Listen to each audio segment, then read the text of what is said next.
everyone, welcome to Cosmosis. This is the new moon report for July 5th, 2024. We have a new moon right after the 4th of July here in America. I just want to introduce myself. I am Julie Wilder. I am a co-owner of Spiral Circle Bookstore, which is a really cool indie bookstore in Orlando, Florida. And I also am the creator of a line of astrology calendars. Kind of hard to see it. That's actually an 18 by 24 poster. But I make and sell those on Etsy and my Shopify store, and have been, I think I did 10 years already. So I'm a graphic designer by trade, an entrepreneur by spirit and occupation, and have always had a geek interest in astrology. So I've been putting these presentations together. I do live presentations in my store every first Tuesday. And so I'm also recording them and putting them online for everyone to enjoy. So I'll give you the event horizon for July 2024. This is just basically some of the major events that are going on that I'm going to cover. First, on the 2nd of July, we had Neptune go retrograde in Pisces. We also had Mercury entering Leo. On the 5th, which is the new moon in Cancer, it's the day after the 4th of July here in America. On the 11th, we have Venus entering Leo. On the 15th, we have Mars and Uranus conjunct in Taurus. I usually pick out one kind of, alignment that stands out to me, and that one's kind of seems like kind of a big deal. On the 20th, we've got Mars entering Gemini. On the 21st is the full moon in Capricorn. On the 22nd, the sun enters Leo, which is my sign. And on the 25th, Mercury enters Virgo. So those are all of the ingresses that we're dealing with.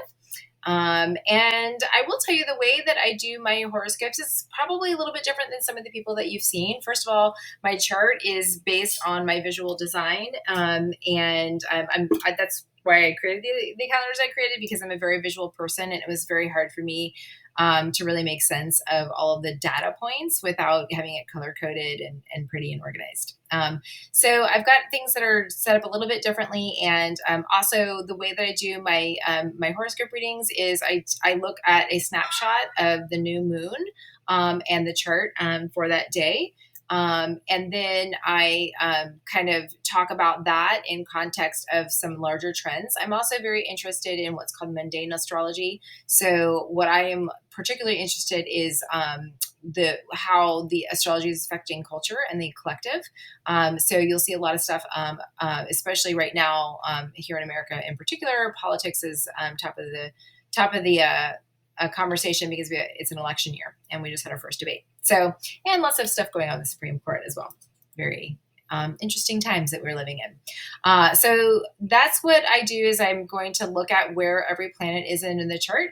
And I'm also going to be talking a little bit about the Sabian symbols for the exact degree that they're at on July 5th, 2024, which is the new moon. Some of these energies are going to be carrying through the entire month. Some of them move more rapidly, like the moon changes sign every 2.5 days. So that will change. But a lot of the energies that you see on the new moon are going to be carrying through the whole month. So without further ado, let's move to the chart. So this is the way that I do my chart. And as you can see, the zodiac signs are around the outside, and you'll see different words like Occupy Wall Street, Wakanda, the Playa. Those are my ways of like conjuring some sort of symbolism for each of the zodiac signs. So I think of Aquarius, which is like a very revolutionary kind of sign, as Occupy Wall Street. So it just helps me create associations that make sense to my mind in the present day. And it just helps me understand the culture of that particular constellation, which is a star nation, like a constellation is star nations, like if you think about it. So it creates a certain vibe, and there's a cultural vibe that comes from that constellation. And so Pisces, I think of as Fantasia. Aries is the Wild West. Cancer is Home Sweet Home. Leo is a movie set because we love to be dramatic. So anyway, so that's it. And you'll see a couple of things that are in here. I've got my little icons for each of the planets. These are the same icons that I use on my calendar line system. And we're going to go over it. So we've got a couple of planets that are in Pisces. We're going to talk about that. We have Pluto in Aquarius. We're going to talk about that for sure. And then we've also got a couple planets in Taurus. We have one in Gemini. We've got three. We've got the Sun, the Moon, and Venus in Cancer, and then we have Mercury hidden in that Leo right there. So let's start at the top. I like to give it from the big picture and kind of drill down. So one of the big things that astrologers have been talking about for a number of years is the fact that the USA is going through what's called its Pluto return. What that means is that Pluto is returning to the exact same place in the zodiac as when the United States was founded. And so Pluto is a very slow moving planet. That means that it takes its time to move through the zodiac, and because it's the furthest reaching planet, correct? And so this is something that lasts over a span of time. And so the actual like moment and degree of return is this 2020 to 2024 range, because it goes retrograde and then direct and so on and so forth. But there was a lot that happened right after the Declaration of Independence, leading up into a war with Britain, and the formation of, the government and all different kinds of things like that. So we're still in that energy, and that means that we are revisiting the themes from the founding of the USA.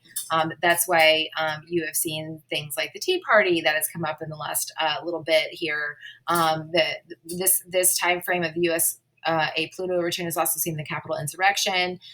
We're also talking about absolute rule versus democracy, which you're seeing coming up, especially with the Supreme Court just days ago saying that there's the president can basically has immunity, and removing the checks and balances that the founding fathers had. So that's that absolute rule versus democracy kind of feel that we're creeping into.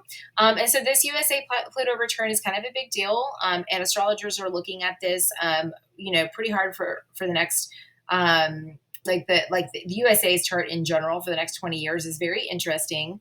And it's not going to be like the easiest ride, but it's hard to predict which way it's going to go, because it's just the themes and the energies, and we're going to try to get it better, get it right. So this is the Pluto it's all about facing the shadow, confronting your fears, endings and beginnings, healing, regeneration. So Pluto is a sign that usually begins by breaking down a structure, then it creates a new one in its place. In its optimal expression, this transit offers the opportunity to reform healthcare, elections, and social justice.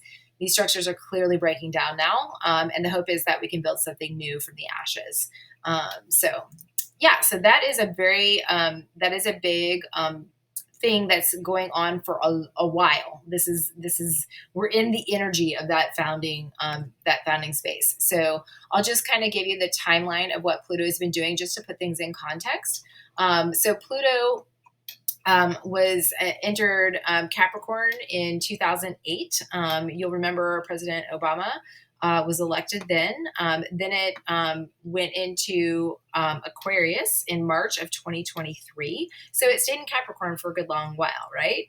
And then because of retrogrades and all those good things, it went back into Capricorn in June of 2023. And then it got back into Aquarius in January of this year on the 20th.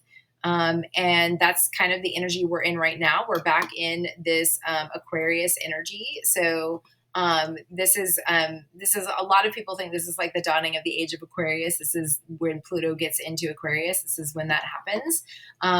But we're also going to swing back into Capricorn in September 1st of 2024.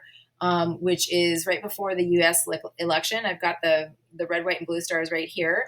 And we also have Aquarius going back into Aquarius just after the election. The election's on the 5th of November, and it moves back into Aquarius on the 19th. And it stays in Aquarius until 2043. So this is a pretty long spanning journey, but we just have a couple of dips back and forth because of retrogrades.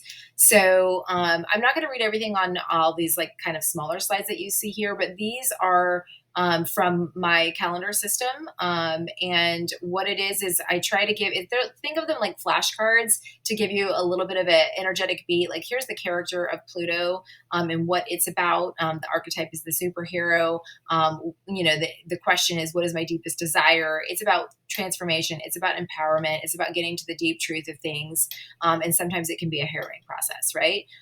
Whereas Aquarius, if you think of it as a culture, their main export is freedom, right? They want to know, they want the knowledge, and this is a very experimental community. It's very idealistic. They march to the beat of their own drum. Authenticity is incredibly important. They have frank relationships with each other, and like ultra conservative people would be pretty uncomfortable in this culture. And I liken it to the culture of Occupy Wall Street, which is that was like a moment, and it was an alternative structure, an internal alternative environment that actually became very much like an idea that moved through people. So that is Pluto in Aquarius in general. And what I'm going to do now is I'm going to bring it down to the degree that it's in, and use the Sabian symbols. So right now we have Pluto, which is in retrograde, and it is in Aquarius, as mentioned. So you have this planet of transformation and empowerment, and it is in the sign of freedom loving Aquarius, right? And so what is very interesting is that at 1 degree Aquarius, the symbol is in an old Adobe mission in California. So you can see that image on the lower side that's got Occupy Wall Street in black and white. And then you have this Adobe image mission in the foreground, right? And so on the one hand, missions were a place of, community and prayer, and there was a lot of effort, there was sacrifice, there was commitment, and all of that kind of stuff. But there was also, of course, a religious structure. So there was dogmatism, pushing your beliefs and ideas on other people, having all the answers, moving in and taking over, a very colonial kind of mindset, right? And so this is like, this is a monument to the past. It's talking about cults, indoctrination, chiefs, and Indians, right? And so you can kind of see this playing out in terms of our politics. Like going on right now, there's a lot of that going on, and it's going to continue to be that theme as long as it's in Aquarius, until it moves back into the other side. So that is just kind of this is the furthest planet out that we look at in astrology, and that is basically setting the tone. And it's very important because, again, this is we're in that energy of the new foundation. We're astrology is just a repeating cycle. You just keep going around and around, and hopefully you're getting it right. So looking and reflecting on the past is a really good idea right now. And whatever we didn't get right the first time around, we have an opportunity to improve. Okay. So the next thing we're going to talk about is 2 other planets. Neptune is pretty far out, and then Saturn's, big old planet out there in the mid range. And so both of these planets are in the sign of Pisces, and they have been for a while. I'm going to give you the timeline on the next page. But one of the things that you need to know about Saturn and Neptune in Pisces is that this is what is giving the fertile ground for conspiracies, propaganda, delusions, escapism, fantasy over fact, deep fakes, unreality, mind control, anything with addiction. Like all of these things are the stage is set because Saturn and Neptune are in Pisces. These things are much more likely to be happening. And so, I also see this in a different way happening with like AI, that it's that blend between fantasy and unreality. And, that like on that kind of positive side, if you want to call it the positive side, there's a co-creation going on, where I just made a song on a website called Udio. I put in like a theme and I said, hey, I want to be folksy and all this different stuff. And it came out with a song that perfectly, captured the spirit of what I was trying to convey, which for somebody who, I have an auditory processing disorder. So I'm not able to sing in key. And so to be able to put something in words and hear it reflected in song was like really, really cool for me. And so that is a way I can see playing in with this as well. But that is something that we need to understand is going on, and I'll show you some of the timelines for that too. This has been going on for quite a while, and it's why, especially during the pandemic, you saw the rise of conspiracy theories, and you are seeing these deep fakes and things like that. People are not even going to be able to trust their own eyes anymore, because was that made by artificial reality? Was that made by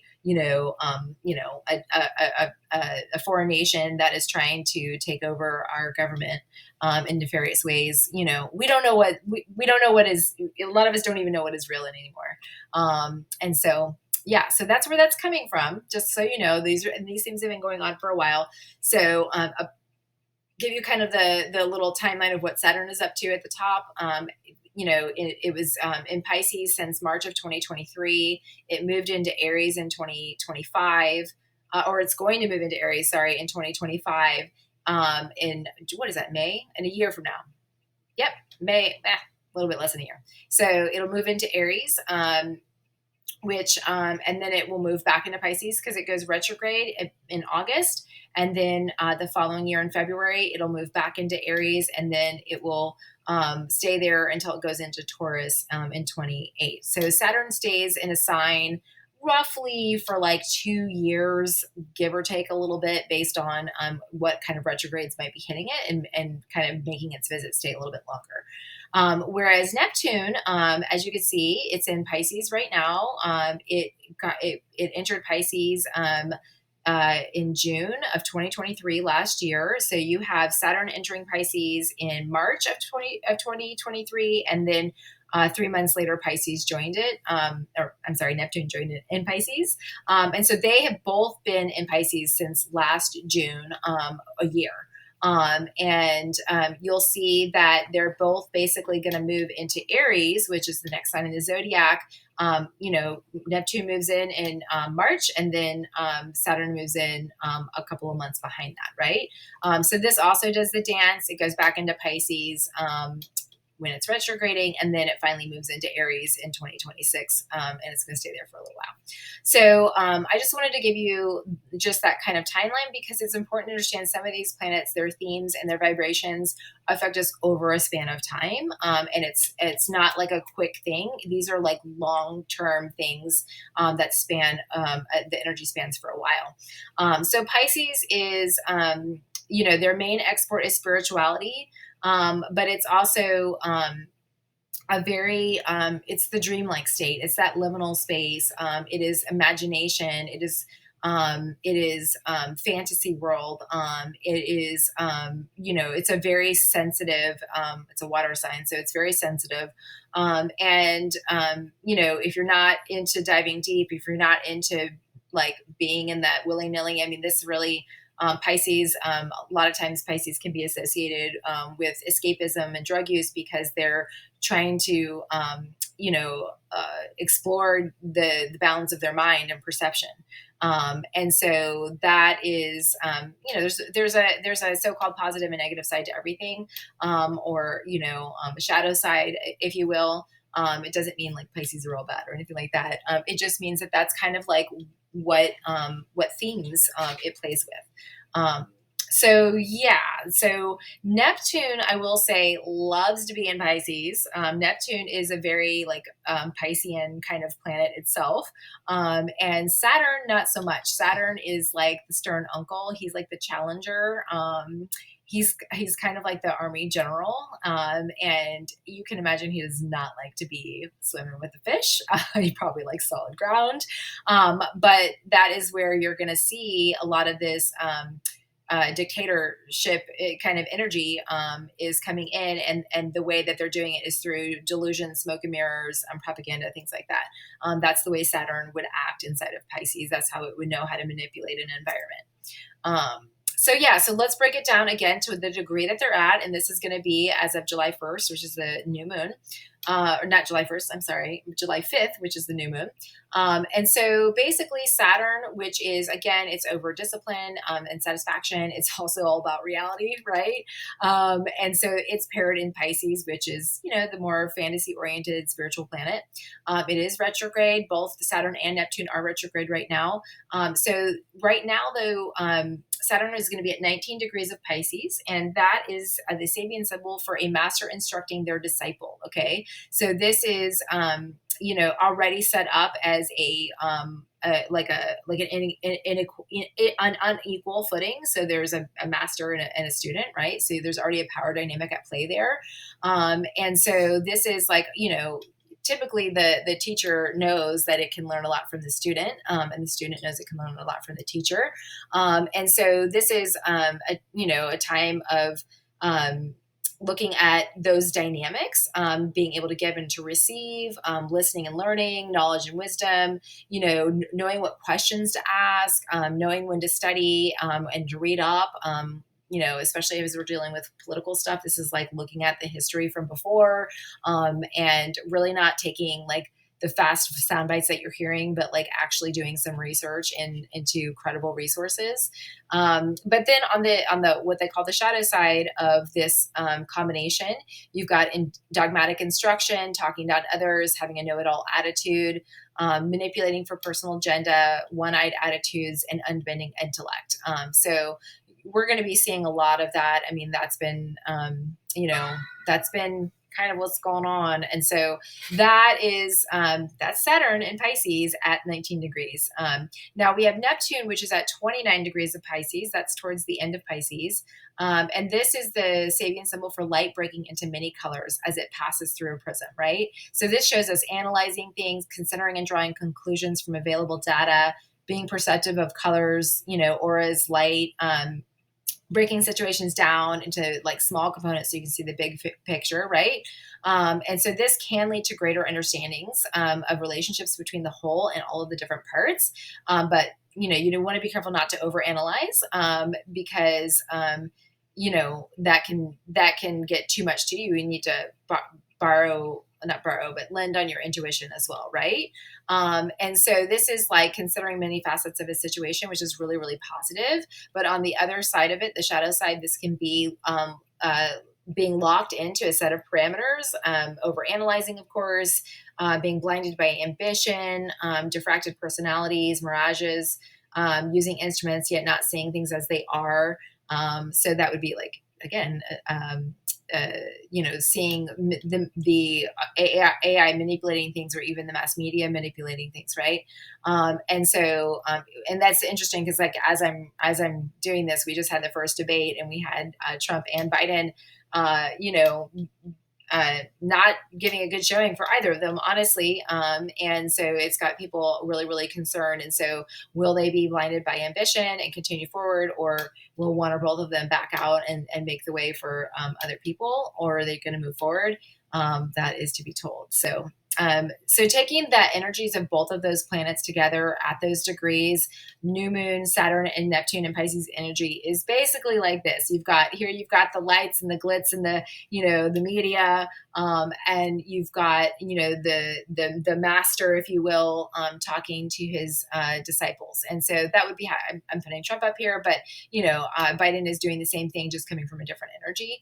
And so it is, basically, that's the vibe. I try to give some symbolic photos so that you can kind of pick it up. Okay.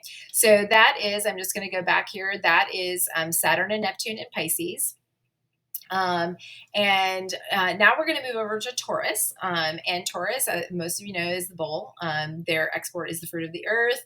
They like things to be slow. They like things to not change that much. They like to just chill as much as possible. But of course, it's the bull, and if you come into its territory and freak it out a little bit, it is going to come and gouge you, right? And it's very stubborn. So this is an interesting place to be, especially when you see what we've got going on here, because we have Now this is like a slow place, right? And so what you have over here is Mars, which likes to be very action oriented. And you also have Uranus right now. Both of those planets are in Taurus. So I'm going to give you the image first, and I hope that I don't spoil too much of the Barbie movie if you haven't seen it. So these are, this is the image that I've got for these two energies here. And if you've seen the movie, you're going to completely get this analogy. If you haven't seen it, go watch it. It is a brilliant film. And so what you have is Barbie Land is actually on the upside down on the bottom, and then you have Kingdom at the top. If you've watched the movie, then you know a little bit about what happens in Barbie Land. So Barbie Land is this like pristine, perfectly operating, like, you know, community, if you will, a fantasy community, if you will. And Ken is kind of like the housewife who's overlooked. His feelings aren't that important. He's always just trying to get noticed. And so it's a great place for all the ladies, but you've got all these Kens that are just basically, you know, the Stepford husbands or Stepford boyfriends even. They don't even get to be husbands. And so like it's an interesting film. And so what you see here is an opportunity. There's a portal, there's an opportunity here. It's a little bit clouded. And what happens is that is in the course of this movie and in the energy of these planets being in Taurus, there is an opportunity to get to see the contrast of what's going on here and to actually try to get it a little bit better so that it's a little bit fairer for everyone, right? So so let's get into the particulars of the Sabian symbols. Here you've got Mars, which is all about defense and assertion. It is an action-oriented planet. It is in Taurus, which can mean very stubborn aggression, but it's also feels a little bit stifled here, I will say. Mars likes to move faster than Taurus does. And so this is at 19 degrees of Taurus, and this is a new continent rising out of the ocean. That's the Sabian symbol for that. And so if you think about what the image that we just saw, you're in Barbie Land, and so here you have Kingdom rising out of the ocean, right? And so there's like a whole new thing that's going on. It's a spark. There's like exciting change going on, which freaks some of the people out. And this is something that holds potential for the future, right? It's a whole new activity coming. It's something, a whole new big thing is coming on board, right? And so what you've done in the past has led you to this, but these new beginnings need to be met with a fresh sense of purpose and possibility. And so there's an enormous potential that's emerging. And there could be new trends and ways of being going on. And then on the shadow side of it, it's also like, are we continually just trying to seek new worlds, not finding a place in cooperation in the existing one, right? Because I'm going to probably spoil it for you if you haven't seen it, but Ken tries to like take over Barbie Land instead of just like lobbying for, hey, like I don't feel like I'm being treated right. You know, he got a whiff of patriarchy in the real world, and he's like, yeah, I want to bring some of that, you know, and I'm taking over, you know, instead of just like, you know, working within the world and trying to like cooperate and just make it better for everyone, right? So yeah, so there's that side of things. Now, pair that with 25 degrees of Taurus. So Uranus is all about individuality and freedom. It's a very innovative sign. Again, being in Taurus, it likes individuality and freedom, but not so much innovation. Like Tauruses are kind of like, you know, they're like, I just want to hang out in the park, you know, and just like eat things and lay down and take a nap, you know. And so being at 25 degrees Taurus, the Sabian symbol for that is actually a large, well-kept public park. And so this is, there's a lot of room. There's a lot of opportunity. And there's this like, you're only, you know, there's a small part of something much bigger. And so this is, you know, questions of balancing work and play, because you've got Taurus is very money oriented planet as well. And so it's like that, like, how do we get the balances? How do we do things? How do we make these roles that we have like work? Cause Taurus is also a little bit about tradition.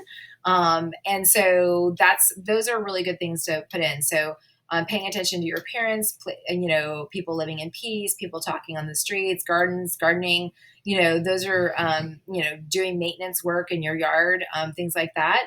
But on the shadow side of it, the Sabian symbol is difficulty finding privacy, people continually coming by, having a lot to look after, littering and graffiti, people trashing the property of others. So like that is the bad side. And if you think back to this image and you've watched this film, it is like the perfect analogy for this. And so what I will say is that there's a lot of opportunity here, and you saw a lot of personal growth in that film, as well as, there was a lot of there was a lot of ability to understand like the humanity of the people that were involved, and like how can we really like grow our consciousness, wake up, realize the roles that we're in, and do something a little bit different and create a society that takes into account and has compassion for both sides, right? So and what's really interesting is that these two planets are actually, so right now on the 5th, as of the new moon, we've got, Mars will be at 19 and Uranus will be at 25 degrees Taurus. But on the 15th of the month, they will both meet up at 26 degrees of Taurus. Okay. And this is a pretty big conjunction, like in terms of like, Uranus and Mars, freedom, defense, and assertion. Like we have a lot of things going on, a lot of unfortunate, just the usual wars and invasions and people being genocided. I mean, I don't mean to be blasé about it, but I think we're all like, oh my God, how many more of these can we deal with, right? And so those are the things that are going on out there in the world right now. And these two things being conjunct, especially looking out, the Sabian symbol for this is a Spaniard serenading his senorita. And so this is a very interesting moment, right? Now, the Spaniards serenading the senorita at 26 degrees Taurus. I just want to let you know the Sabian symbols don't know anything about the planets that are there. So this is the part where you're synthesizing. And this is kind of what I'm trying to teach you, is how to analyze and understand the language of the planets, where they're at. And so what we're looking at is, like, if you think about each of the degrees of the zodiac as like a string on a guitar, right? So that it is playing that song, it is thumbing that song of a Spaniard serenading a senorita, and what would freedom loving Uranus do at that moment? And what would Mars do, which is like very defensive, right? And so it's very interesting because I had already paired this together with the Barbie movie, and I was like, oh my God, the serenade scene. And so, yeah, that sounds really lovely, a Spaniard serenading his senorita. And so, yes, maybe they're in tune with one another. Maybe they're soulmates, or are they passing fancies? Like, is this just the flirtation stage? Is there something deeper? Does he just want to get under her pants? Is he going to use her? Is he a player? Like, we don't know. You know what I'm saying? And so,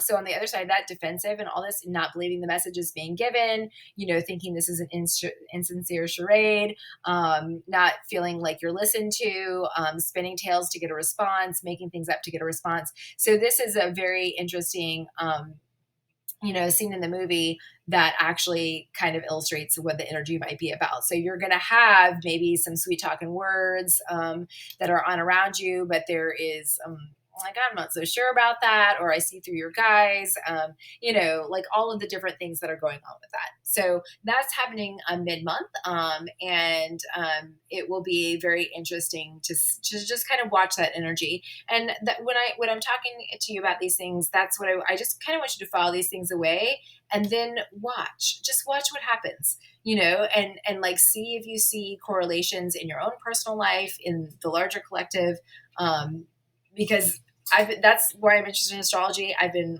looking at the patterns and I'm like, wow, sometimes like half the time I'm like, you cannot make this up. So anyway, so that is what's going on in Taurus.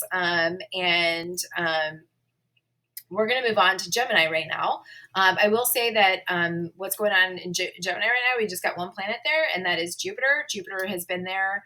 It just entered in May of 2024, and it's going to be there until next year in June of 2025. Okay. Jupiter is a planet of optimism, expansion, and it is kind of like, it will expand, anything good or bad around it, but oftentimes it's kind of a benefic, what's called a benefic, and so it's like a benevolent planet. Whereas Saturn is kind of like the stern uncle, right? And so Jupiter is kind of like, oh, the like fairy godmother, maybe. And so it's actually called the saint. The archetype is the saint, and so this is where miracles can happen. Having faith and positive outcomes, things like that, right? And then Gemini is there, and so Gemini is the twins, of course. It's an air sign, all about ideas, ideas and expressing those ideas. Very, very talkative, right? And so I just want to let you know it's gonna be in Gemini for a whole year. So this is another energy that's going to be lasting for a while. But the particular Sabian symbol that Jupiter is at in Gemini is a quiver full of arrows.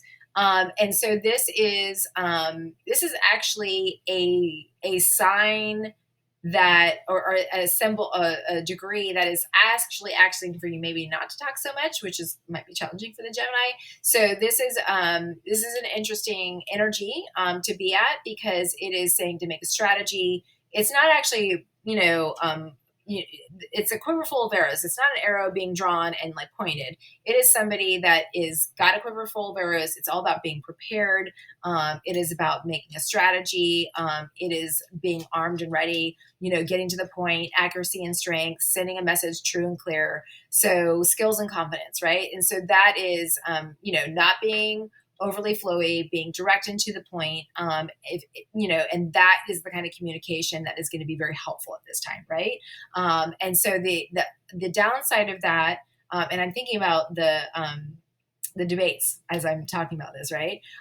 Is like, going into the battle unprepared, overconfidence in a mission, coming in it from a position of attack, being trigger happy, being the thug, being cocky, pushy, and threatening. We kind of saw both of those things playing out in the last debate. It looked like Biden wasn't very prepared. There was, then of course we've got the thug that's always doing his thing. So this is all about being prepared. So this is basically just telling you, like, do not just run in unprepared to things, because it's not going to go well. This is very much like, hey, be strategic, be to the point. Don't over communicate, say what you got to say it, at the right time, and be prepared for that. So the next thing we have is Cancer, which is where the new moon is on the 5th. It is Cancer full moon. Cancer is our main export is emotions, right? They're very private. They are usually in their shell, but they do come out. I think of the culture of the Cancer as home sweet home, right? Usually a really happy home full of the range of emotions, including laughter and music and festivities. But it's very nurturing, mothering kind of culture, right?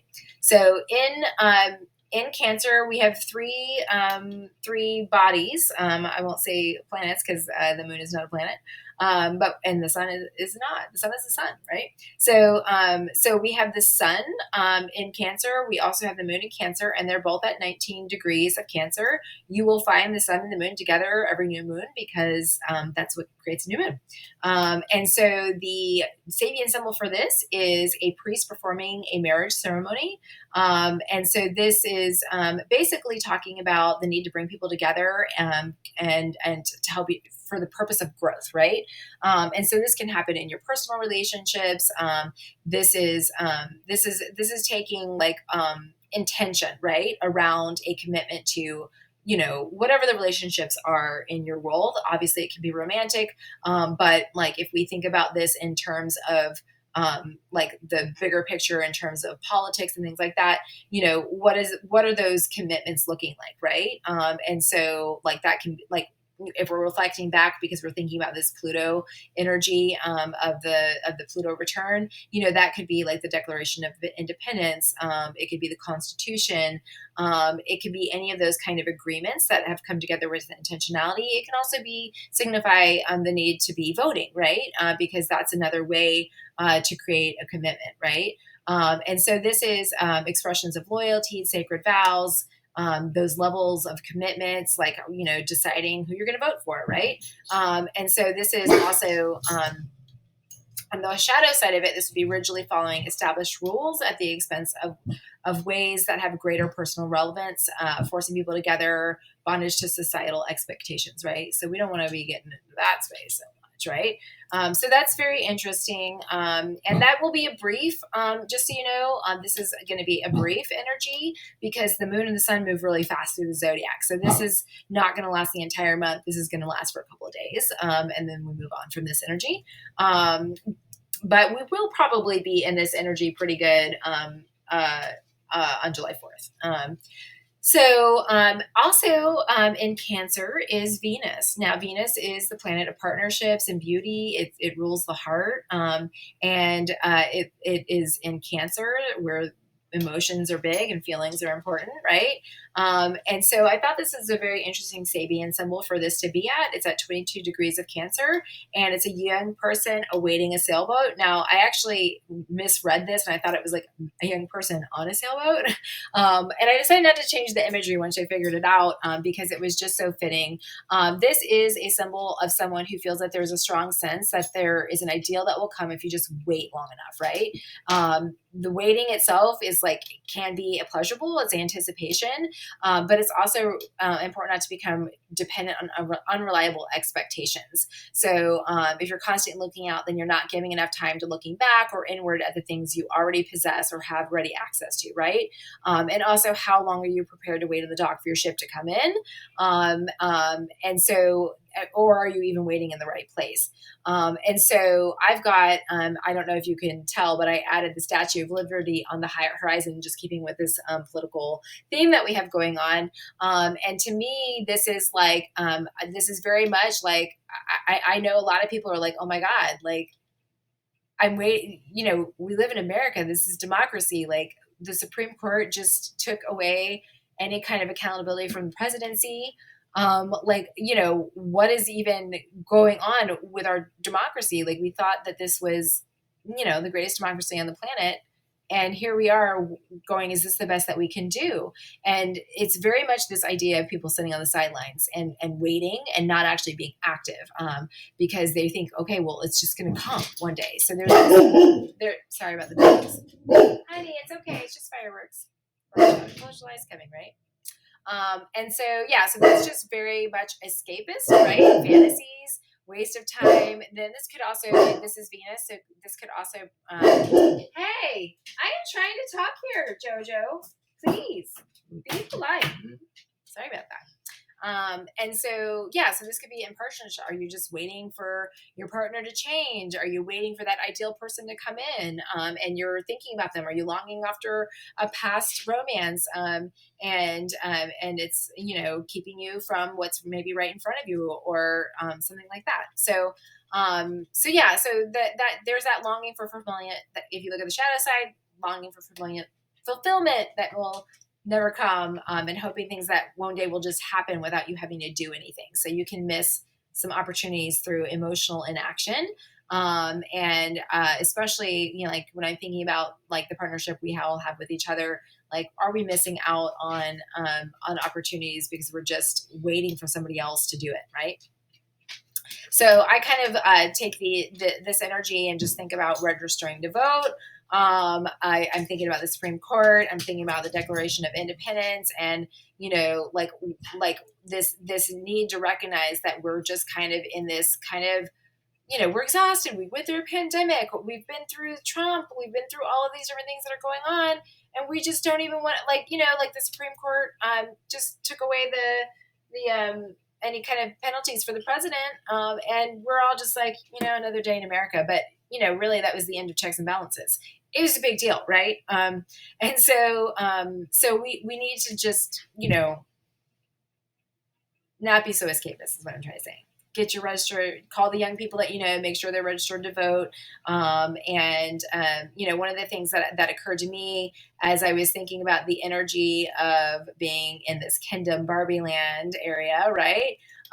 Is that I was like, what if this gives us an opportunity, something like taking checks and balances away from the presidency and giving them carte blanche to do whatever they want, is not something that would appeal to conservatives or Republicans. And maybe there would be an opportunity to unite around constitutional amendments in order to change what the Supreme Court just said.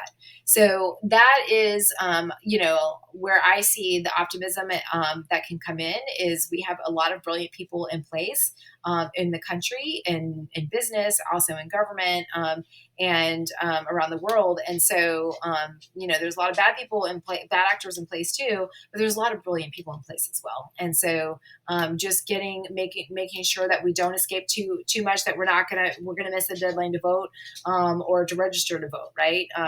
Or to get our mail out ballot or whatever it is that we typically do with voting. So just wanted to kind of put that in there. Then over in Leo land, which is, big, dramatic, creativity, super dynamic, very colorful, individualistic, very full of swagger, and very proud, loyal, amazing, gorgeous, culture. Yeah.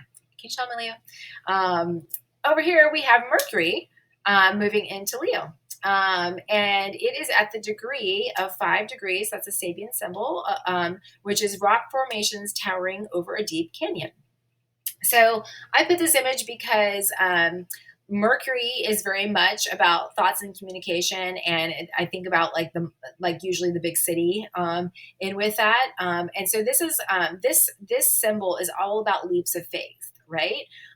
This is about okay, I just have to jump, like this symbol is showing situations that tend to be rock solid, steady, and established, right? So we have things that have been established, like the presidency should not, he's not above the law. We don't have a monarchy. We don't have a king. Like we left that a long time ago, and that's established. And so it is like, the Supreme Court was just like, well, we're going to just toss that out, leap of faith, see what happens, I don't know how that's going to work out for them. Maybe it'll work out great for us because we'll do a constitutional amendment. But there's no going back. Forward is the only way. The solution is to just jump into the void, right? I mean, it feels like a Hail Mary, and so it will be very interesting. But it says time will maybe tell a different story, and there's a choice here between taking chances and standing still. So are we going to look at that as a nation, and what are we going to do? And just so you know, like all of these bigger themes that are going on, it's as above, so below. And so whatever you see playing out in the macrocosm, you're having these microcosm moments in your family, in your workplace, in your relationships, in your home, with you and your cat. I don't know. But all of these things are typically playing out in different ways for different people. And so this, to me, we're in a sign of creativity. This is like go big or go home energy. But it's also very creative. I mean, I have to say that was a very creative solution that the Supreme Court came up with. Wow, like who could have saw that coming? Nobody. That's ridiculous, right? And so it's dramatic. It's incredibly dramatic. I'm not condoning it. I'm just saying that is wild. And so that is what is going on right now. And so we're also going to be seeing that in the media, on social media. A lot of the communication is going to be like that. So go big or go home, right? So that is the energy of the new moon. A lot of that, again, is going to be going on for the whole month. And on the 21st, we do have a full moon. It's going to be at 6:17 a.m. Eastern Standard Time. And you'll see like a lot of these planets are still in the same spot because they're very, very slow moving. So Aquarius, Pisces, Saturn, they're all in the same spot. You've got Uranus over here. He's still chilling over here. But by the full moon, you have Mars entering Gemini, You've got the sun. The sun will still be a little bit in Cancer, but the moon will be all the way in Capricorn across the way. And you will have Venus and Leo still, but you're going to have fast moving Mercury also in Leo by the full moon. So that's how it all works out. So yeah, I hope that you guys enjoyed this. Again, I call this my Cosmosis Talks. You can find my calendar at spiralspectrum.com, and you can find me and go over this with a group of people every first Tuesday at Spiral Circle in Orlando, Florida. Thanks for listening.